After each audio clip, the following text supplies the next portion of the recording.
बिस्मिल्लाहिर्रहमानिर्रहीम। अस्सलाम वालेकुम। सऊदी अरब की अब तक की आम खबरों के साथ मैं हूं आमिर शहजाद। अगर आप भी सऊदी अरब के हालात और वाक़यात से बाखबर रहना चाहते हैं तो वीडियो को पूरा देखिएगा। बढ़ते हैं खबरों की जानिब और शामिल करते हैं पहली खबर।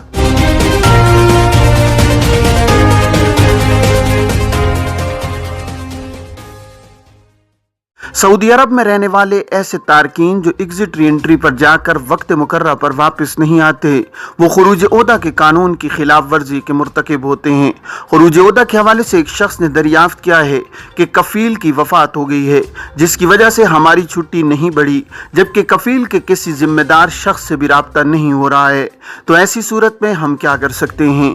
इमिग्रेशन कवानीन के तहत वो तारकीन जो खुरूज ओहदा पर जाते हैं और वक्त मुकर्रर पर वापस नहीं आ पाते या अपने खुरूज ओहदा की मुद्दत में तोसी नहीं कराते, इन्हें खिर्ज वलमियत की कैटेगरी में शामिल कर दिया जाता है। ऐसे अफराद जिन्हें इस कैटेगरी में शामिल किया जाता है उन पर 3 बरस के लिए पाबंदी आयद कर दी जाती है।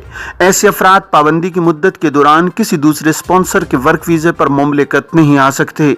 अगर पाबंदी की मुद्दत के दौरान वो मुमलिकत आना चाहते हैं तो वो सिर्फ साबिक कफील के दूसरे वीज़े पर ही मुमलिकत आ सकते हैं।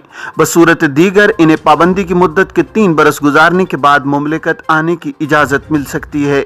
ऐसे अफराद जिनके स्पॉन्सर से उनका ताल्लुक ख़त्म हो जाता है और वाजिबात वगैरह होने की सूरत में इन्हें चाहिए कि वो सिफारत खाने के जरिए लेबर ऑफिस में दरख्वास्त दायर करें, जहां से मामले को हल करने में सहूलत हो सकती है।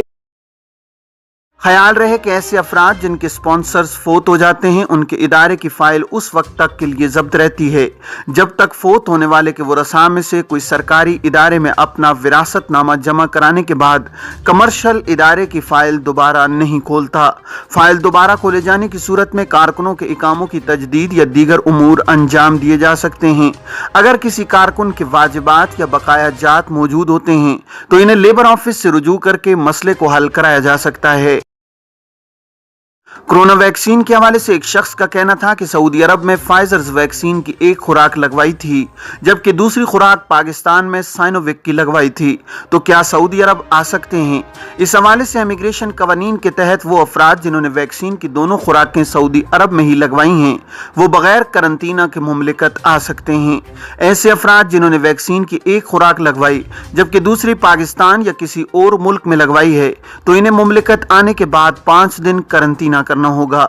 मुमलिकत में गैर वैक्सीन याफ्ता अफराद के सऊदी अरब आने के बाद उनका PCR टेस्ट किया जाता है, जिसकी रिपोर्ट नेगेटिव आने पर इन्हें करंतना की पाबंदी खत्म करने की इजाजत होती है। याद रहे कि करंतना के 5वें दिन भी PCR टेस्ट कराया जाता है। अलावा अज़ीं आने वाले उन तमाम मुसाफिरों को जिन पर करंतना की पाबंदी आयद होती है, इन्हें मुमलिकत आने के बाद यहाँ लगाई जाने वाली वैक्सीन की एक बूस्टर डोज लगाई जाती है ताकि वो कोरोना से महफूज रह सकें। रियाज में चोरियों में मुलव्विस 2 गैर मुल्की गिरफ्तार। रियाज में पुलिस ने मुतादिद चोरियों के इल्जाम में 2 गैर मुल्कियों को हिरासत में लेकर उनसे मसरूका माल बरामद कर लिया है। सऊदी खबर एजेंसी SPA के मुताबिक रीजनल पुलिस तर्जुमान का कहना है कि मुलजिमान के बारे में पुलिस को इत्तला मौसूल हुई थी कि उन्होंने मुख्तलिफ इलाकों में चोरी की वारदातें की हैं। इब्तिदाई मालूमात के मुताबिक वारदातें एक ही तरीके पर की गईं, जिनसे ये अंदाजा लगाया गया कि मुलजिम या मुलजिमान एक ही हैं जो इन वारदातों में मुलव्विस हैं। पुलिस की सुराग रिसां टीमें जल्दी मुलजिमान तक पहुंच गईं। गिरफ्तार मुलजिमान से मसरूका 50,000 रियाल और जेवरात बरामद कर लिए गए हैं। मुलजिमान जिनका ताल्लुक सूडान से है, उनके खिलाफ चोरी का मुकदमा दर्ज करके इन्हें मजीद तफ्तीश के लिए इदारा प्रोसिक्यूशन के हवाले कर दिया गया है। प्रोसिक्यूशन की तहकीकात मुकम्मल होने के बाद उनका चालान अदालत में पेश किया जाएगा। अंदरून मुमलिकत नौमौलूद के साथ फ़िज़ाई सफ़र के लिए ज़रूरी क्या? सऊदी अरेबियन एयरलाइन अल सऊदिया का कहना है कि शीरख्वार बच्चों के साथ अंदरून मुमलिकत फ़िज़ाई सफ़र करने वाले मुसाफिरों को चाहिए कि वो मुकर्रर ज़वाबित का ख्याल रखते हुए बर्थ सर्टिफिकेट हमरा रखें। अखबार 24 के मुताबिक अल सऊदिया एयर की जानिब से नौमौलूद और शीरख्वार बच्चों के साथ सफ़र करने के लिए लाजमी है कि वालिदैन उनका पैदाइशी सर्टिफिकेट या इब्तिदाई इत्तलाती सर्टिफिकेट बुकिंग काउंटर पर पेश करें। एयरलाइन का مزید کہنا تھا کہ وہ افراد جو اپنے نومولود بچوں کے ساتھ سفر کرتے ہیں ان کے لیے لازمی ہے کہ بکنگ کے وقت بچوں کی تمام درکار معلومات کا اندراج کرائیں۔ علاوہ ازیں ایئرپورٹ پر اصلی پیدائشی سرٹیفکیٹ پیش کریں۔ پیدائشی سرٹیفکیٹ نہ ہونے کی صورت میں ابتدائی سرٹیفکیٹ، جسے عربی میں تبلیغ الولادہ کہا جاتا ہے، اس کی اصل بکنگ کاؤنٹر پر پیش کریں۔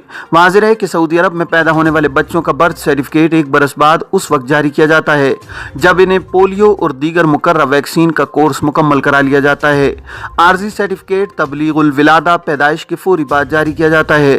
عارضی سرٹیفکیٹ کی مدت 1 برس ہوتی ہے، جسے بعد میں مستقل پیدائشی سرٹیفکیٹ سے تبدیل کیا جاتا ہے۔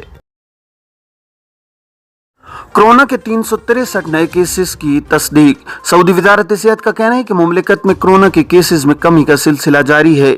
گزشتہ 24 گھنٹوں کے دوران کورونا کے 363 نئے کیسز کی تصدیق ہوئی ہے۔ سبق نیوز نے وزارت صحت کی جانب سے جاری اعداد و شمار کے حوالے سے مزید کہا ہے کہ نئے کیسز کے سامنے آنے سے اب تک مملکت میں کورونا کے مجموعی مریضوں کی تعداد 7,46,836 تک پہنچ گئی ہے۔ گزشتہ 24 گھنٹوں کے دوران کورونا سے 559 افراد شفا یاب ہونے کے بعد اب تک 7,26,351 افراد کورونا سے صحت یاب ہو چکے ہیں۔ کورونا سے ایک شخص کے ہلاک ہونے کی تصدیق ہوئی ہے۔ وزارت صحت کا مزید کہنا ہے کہ مملکت کے مختلف ریجنز میں کورونا کے زیر علاج مریضوں میں سے 461 کی حالت نازک ہے، جنہیں انتہائی نگہداشت کے یونٹ میں رکھا گیا ہے۔ احتیاطی تدابیر کے حوالے سے وزارت صحت کا کہنا ہے کہ کورونا سے بچاؤ کے لیے ویکسین کی تمام خوراکیں لگوانا ضروری ہے۔ وہ افراد جنہیں ویکسین کی دوسری خوراک لگائے 8 ماہ سے زیادہ کا عرصہ گزر چکا ہے، وہ تیسری خوراک لگوا لیں۔ خیال رہے کہ سعودی عرب میں کورونا سے بچاؤ کے لیے شہریوں اور غیر ملکیوں کو مفت کورونا ویکسین لگائی جاتی ہے، جس کے لیے توکلنا یا صحتی ایپ پر پیشگی وقت حاصل کرنا ضروری ہے۔ اتحادی فورس کا حوثیوں کے خلاف عسکری آپریشن۔ عرب اتحاد برائے یمن نے کہا ہے کہ گزشتہ 24 گھنٹوں کے دوران حجہ اور مارب کمشنریوں میں حوثیوں کے ٹھکانوں پر 23 حملے کیے گئے ہیں۔ سبق ویب سائٹ کے مطابق عرب اتحاد نے بتایا ہے کہ حوثیوں کی 17 عسکری گاڑیاں تباہ کر دی گئی ہیں اور متعدد دہشت گردوں کو حجہ اور مارب میں عسکری آپریشن کے دوران ہلاک کر دیا گیا ہے۔ یاد رہے کہ عرب اتحاد نے گزشتہ روز حجہ میں حوثیوں کے ٹھکانوں پر 18 عسکری آپریشن کیے تھے۔ ان دنوں مارب اور حجہ میں گمسان کے مارکے چل رہے ہیں۔ دونوں ملکوں کے روشن مستقبل کے لیے سعودی عرب ایران سے بات چیت جاری رکھے گا۔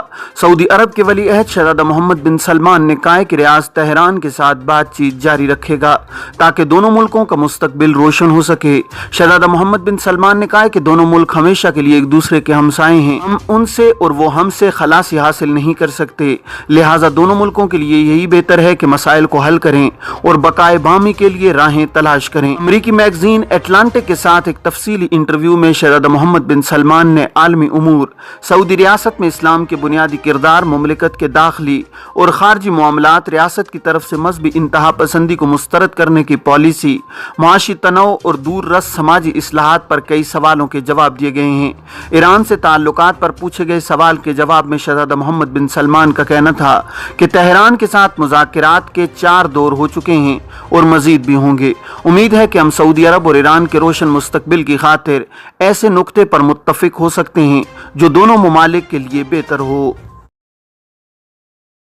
تھیں اب تک کی عام خبریں۔ اب تمام احباب کے قیمتی وقت کا بہت شکریہ۔ اپنا اپنے ارد گرد کے لوگوں کا بہت سارا خیال رکھیے گا۔ مجھے دیجیے اجازت۔ السلام علیکم ورحمۃ اللہ وبرکاتہ۔